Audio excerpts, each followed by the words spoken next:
Hello guys, welcome back to Matter of the Heart with Ola Ope. Today we brought a sensitive topic for us to talk about. It's very sensitive. Some of us will really to be here going, we don't want to listen. Ope, what do you bring today? Today. Okay, let's just go into it. Today we'll talk about fake Christianity, we'll talk about heartbreak, and most importantly, how fake Christianity religion destroys love. Our relationship in marriage. See, I'm not trying. Personally, we are not trying to say God is not a author of confusion.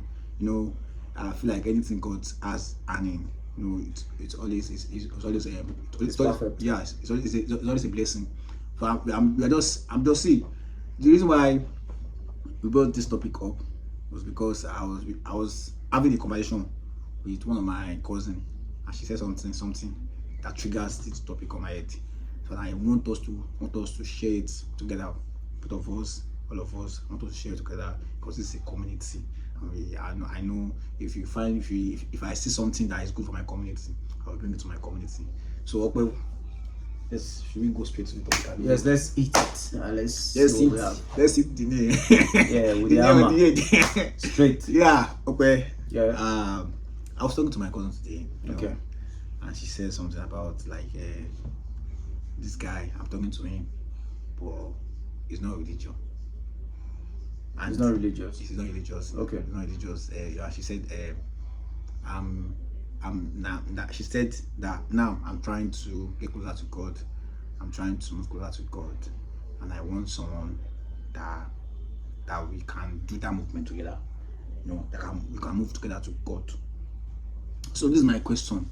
So I didn't say something. I said something, but I will later say it. But I want to hear your own perspective, your own point of view from what I said, what I just said now. Do you think do you think that should be a priority? It should be a priority, because one thing is the kind of life you want to live will determine the kind of partner you will choose to live with. Okay. If you're somebody that wants to live that godly kind of lifestyle, you can't be with somebody that is not in God's presence. From creation, Eve met Adam in the presence of God. Okay. Because when you study the word Eden is talking about access. It's talking about place where access of, it's not a location. It's talking about a point that deals with God's presence. Sure, you understand? Okay. So it was not Eve that introduced Adam to God. Adam knew who God is. Adam has had an encounter with God. Adam has a purpose already within God, which is to look over what God has created. So unless that's not the kind of life you want, you can choose another partner. But for somebody, you cannot drag somebody outside and want to be forcing the person back to it is not the woman that will drag you to God's presence to know God. You should know him for yourself. So she understood what the tax. That's why she can't settle for someone like that. Okay. It's a yardstick for me. It's a yardstick. Okay. But I see where you're coming from. I get where you're coming from, but my own perspective of this is totally different from what you said now. Because I know I went to serve at Enugu. I think that was 2023. I don't know. I think 2023. 2023. And there, I was living alone. I was very reckless. At Enugu, I was very reckless. I was living alone, and it goes to a point I have to run back to God. I felt like I have a close relationship with God. It's not like just saying close relationship alone. So I can't just be sitting there like this and be singing worship song, and I feel like he sees me, like I see him too. That's how I felt when I was at Enugu. And fast forward to 2 months or 3 months after I've been doing my thing, I've been reading Bible. I met someone, and she's a Christian body, and I feel like our mission aligned because God. I'm trying to know God, and let's work together. We started our relationship and we built our relationship on God. Everything was on God, and the relationship was on God. It was built with God. As a foundation, as a genesis. This particular person used to call me every time. Used to talk every time. She used to send prayer requests to me, send scripture to me to read. Then I'll read it. She won't tell me that, okay, summarize the scripture to her. But what I'm trying to say is that though we are in a godly relationship, we use God as a foundation to the relationship, but none of the relationship was godly. Everything that we are doing in that relationship wasn't godly. When you say you are godly, when you say you are God, when you say you are godly, I feel like when you have a good conscience is when you say someone is godly. You can't just say someone is godly because they are going to church or because they are reading Bible. I feel like that relationship jeopardize what I have with God, because I then when the relationship, when everything ended, I started questioning God. I was like, I prayed and I was blaming God, guys. I was like, I prayed that I don't want to ever go through this experience again, and this is heartbreaking. This is not what I want. This is not this. I told you this is what I want, and I feel like, unknowingly for me, it drew me back from God a little bit, because I felt I put the blame on God. I blame God for which should never be the case, but that's what I did. So and now when she came to me and told me that she met a guy, and the guy is a Christian but doesn't go to church like that, and she wants to get to know God. She wants to be more committed to God. So the first thing I just say is that sometimes it's not by going to church alone. It's not by going to church. Sometimes it's by having a good conscience. You have a good heart. You can be going to church and not have a good heart. I can be sitting and not have a good heart. So what you say to that? So everything I just said now. Number one, everything you have just said, you don't know God for yourself. You can't tell me I don't know God for myself. I said it from the one that it is not the woman that calm down. I did not interrupt when you were talking. Wait. Okay. It is not Eve that showed Adam to God. When you want to build a relationship with God as a man, you have to encounter him and build it and know who he is for yourself. Not that you are looking for a woman that will help you and build it together. To the point that when the woman is not there again, you feel like this is not what you ask for God. One thing you don't understand is, even sometimes, is an answer prayer that later she was not in your life. Because God understood that the presence of this person cannot actually make you fulfill what you are looking for in me. Maybe most of the time, people we don't see the blessings that are in some setback and rejection in life. People believe that when you are serving God, that everything should just be going smooth. Sometimes the rejection, the heartbreak, everything is the instrumentation to whatever growth you are having in God. If only you can calm down and see. The question is, don't fall for somebody that preach. Is what the person preaching, are they applying it? Christianity is not a religion of and he said and is the religion of, is a lifestyle. Okay, Christianity is not a religion. Let me correct that word. It's a lifestyle. Whatever anybody is sending to you, whatever is showing you, are they applying it?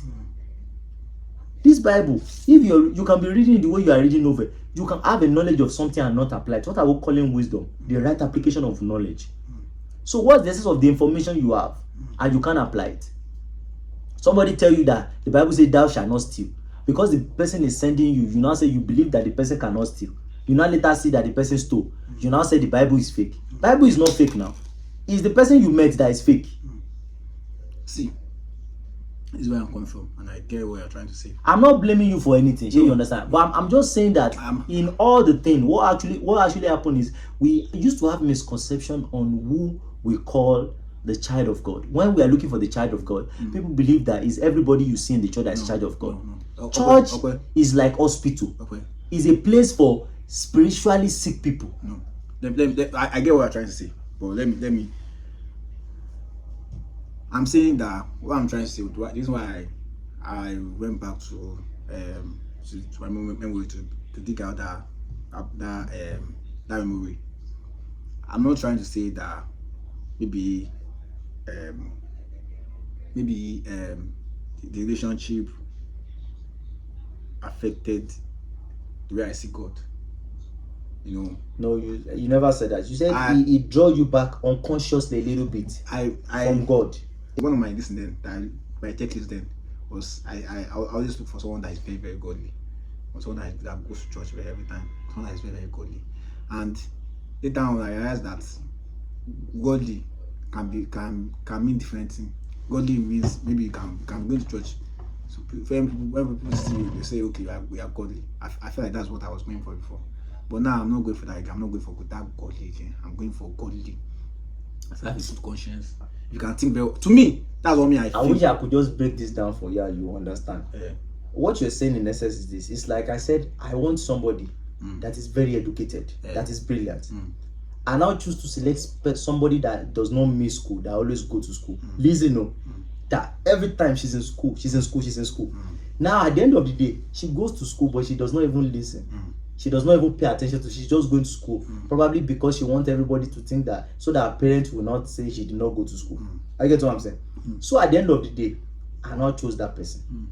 Now, when I now chose that person, I now realize that the person don't even know anything. So you understand?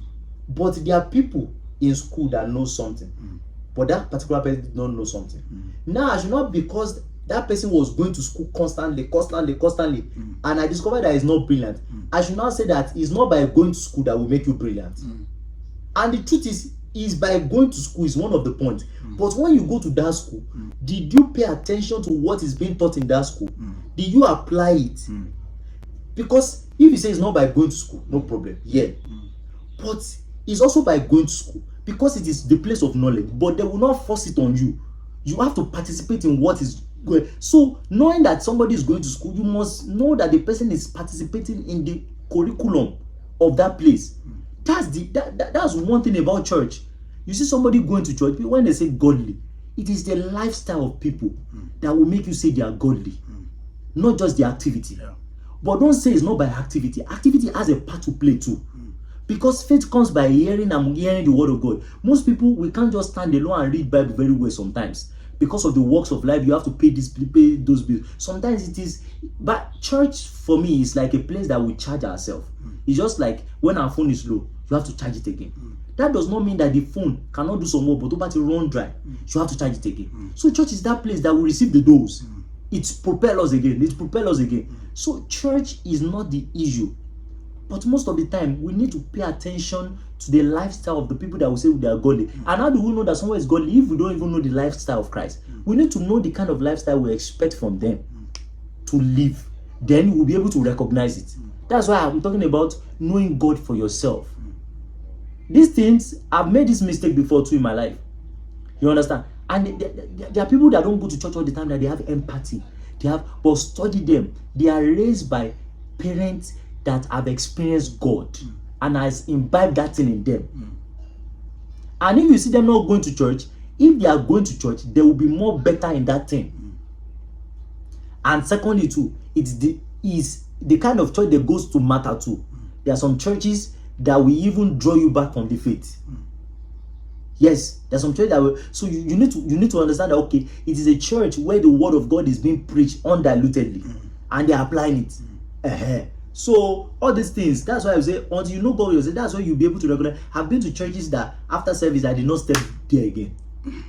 So now we established that it's not by going to church alone. It's not by going to church alone.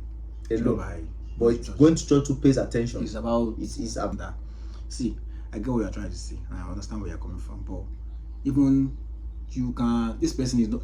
It's not like this person. He doesn't know God. He knows God. He used to attend church. You understand? But it seems that through your lifestyle, through your this thing, the way you are behaving, the way you are your attitude to him, towards him, you can follow his church. You can't change anyone. No, but that's it. So it's not by, to me, it's not by going to church alone. It's not by going to church. It's not because you are every time you are doing skikuku, you are carrying Bible, you are fasting every time. No, that's not it. Because I've experienced it firsthand. That everything happened. But fasting, praying, there's a lifestyle. They'll be the one going to church most of the time. They'll be the one going to church most of the time. But everything's a lie. So, and yeah, I just want us to come here and just talk about that, like how it has affected society. How, because I'm telling you my own experience now, how it has affected me now. We need to understand that the place of truth, there can be deception. In the place that we believe that should be a place of truth, in a place where there is high expectation that, okay, this is a holy place or whatsoever, because most of the time when you check it, most of the time in the church, you will find most people that have lived their life in a certain kind of way. And most especially for the ladies, they understand that they have a biological circle. Yeah. Which I believe that for a man, you don't have a biological circle, it's financial circle you have. Yes. You understand? And when they have actually walked through life and do all sort of things, and they notice that this time is going, some of them will come to church. There are some that will convert genuinely. But most of the time, there are some that they came there because they know time is not on their side. They will start saying they are not doing this again, all because for that moment they want to get married. And once they get married, the real character will come out again. I get what I'm saying? That's why I say you cannot recognize the difference between them until you know God for yourself. To me, church is like hospital. Hospital is a place of healing. But the truth is it everybody that goes into hospital that comes out healed? You understand? It's a place of spiritual healing. There are people that are still there that they are babies. There are people that are still there that they don't even know what they are serving. They are just bench warmer. They are just there because their parents will talk, their mommy will talk, or they want to form one kind of face for people that they are serving God. Sure, you understand? Yeah. But this thing called church, when you are in the atmosphere of spirituality, is like being in the pool. Even if you close your eyes, if another person jump into that pool, you will feel a splash. That means that if you are real and you know God yourself, Yes. you will attract someone like yourself. Yeah. This thing, whether in relation, whether in church, whether in outside church, is not about looking for a good person. It is about being the good person, and you will attract that to your energy. Yeah. And expecting that is the lifestyle of someone that will qualify to you that God is something or this is this. No, I'm not a fan of having a dependent life. Whatever I'm doing, whether whosoever I'm doing it with, if that person is not there again, life goes on. Yeah.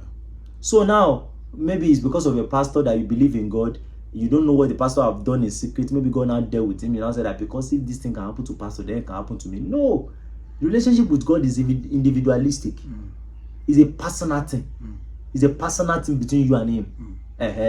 So that's just the way it is in my own view. Yeah. So it has affected in many ways that now some guys too, I don't pity them. Yeah. They have done so many bad things. They will now say they are looking for church girls. Sure, you understand? They are looking for good girls. They will now go there. Most of the time, it's them that used to encounter all those girls. They are them to have worked out earlier, and they will now be pretending. I want to talk about like most of us. I feel like guys are desperate. You know, so I feel like guys are desperate sometimes because you see that when you know God, if you are going to church every time, going to church every day, that means that person is spiritual. There's a place in the Bible, it said love covers multitude of sin. And there's a place, is it Paul? He said, if I can speak in diverse tongue, I can do this, I can hear the voice of angel. He said, if I did not love, I don't know God. The Bible says, for God is love. In the fruit of the Spirit, first thing you see is love. Under it, you now see gentleness, long suffering, all those other things. See, let me tell you, even Jesus said, love your neighbor as yourself. The first thing you will see in somebody that know God is love. To everybody, not that love to I love a Christian. I don't love because Christ came to die for everybody, showing the love of Christ, showing love. So now the question is, if you don't know what love is, you cannot recognize it. You need to be aware of what you are looking for in people. You need to be that thing, not just for looking for people to be something that you are not for them, or what you cannot be for them. What you are looking for in others, you must be able to give it to. Do you understand what I'm saying? So let me tell you, that's why I say it depends on the kind of life you want to live. Some people don't want to live a godly life. Most of them, they want to be in the world, but they know marrying a girl in the world will ruin them. But they don't want to leave the world. They are now looking for a good girl that they will use their worldly attitude to frustrate. That they will now be telling the girl that Shebi, you are a Christian now. You are not supposed to react like that. Shebi, you know God. God will not allow something like that. He will not allow you to frustrate his daughter or his son that have spent all their life not doing nonsense, and you that you are doing nonsense, you want to come and ruin their life. You want to trap them in their religion and be frustrating their life. No, it can't work unless that son or daughter too does not listen to God's instruction. So the priority is, if you really want to live a godly life, you want to enjoy the benefit of God, you need to give your life to Christ. You need to give your life to God and understand what it takes to be in God. then you will attract the kind of person that is fit for that journey. Can two work together unless they agree? It's like asking me that what kind of wife do you want now? I shall want her to be good. Ask me that what is your definition of good? It shall be good. I don't even know it. Okay. What was your final thoughts? My final thought is to everybody that actually needs God, that godly kind of marriage, that need that kind of marriage that glorifies God, which is obviously the one that brings peace, love, and understanding. Sure, you understand? You need to love God. You need to love God. You need to accept Him. You need to live by Him. You understand? You need to understand His word day in, day out. Sure, you understand? And He will guide you to select the right person for yourself that will be fit for that journey. It is not the same journey. You can't marry the same person that is not in that line that you want to marry. It's the same wife you guys will have. Yeah. But that's why I say your journey and what you're expecting will determine who you select and who you want to journey with in life. Sure. That's why that marriage cannot be same script. Everybody will choose according to their journey and where they are going. And anyone that chooses outside this journey will suffer it for. That's why they say your wife, your choice. Yeah. So you need to check your purpose before you select. Yeah. This person should be my helpmate. That's why I'm seeing situations whereby guys will marry and their wife will not like anything that they are doing. And I'm asking myself, how do you people get married? You want to marry a woman that does not believe in any of your dream, does not like any of it, and you went ahead. Then what is marriage? You think it's childbirth? Oh, in Yoruba, I love this. They say, "Oluranlowo la fi n se funra yin." You understand? So you need to understand that when the whole world is down, when everything is down, this is somebody that knows you. This is somebody that you will wake up and see by your bed as long as you do not travel for the rest of your life. So what connects you guys is far. One of my pastors used to say something that whenever his wife offend him, he will say that I will not go to hellfire because of you. The wife too will say, I will not offend God because of you. Why? They hold themselves accountable to God. That okay, I'm doing this. Somebody said that, how do you know a man that will love you and treat you right? That woman said, marry a man that loves God. Because loving you will not be a feeling. Loving you will be a responsibility for him. Believing that God will hold him responsible and accountable for how he treats his wife, even when he's angry. But that kind of a man too must be careful and marry a woman too that we hold ourselves accountable to God, that whatever I do to this man, God will ask me.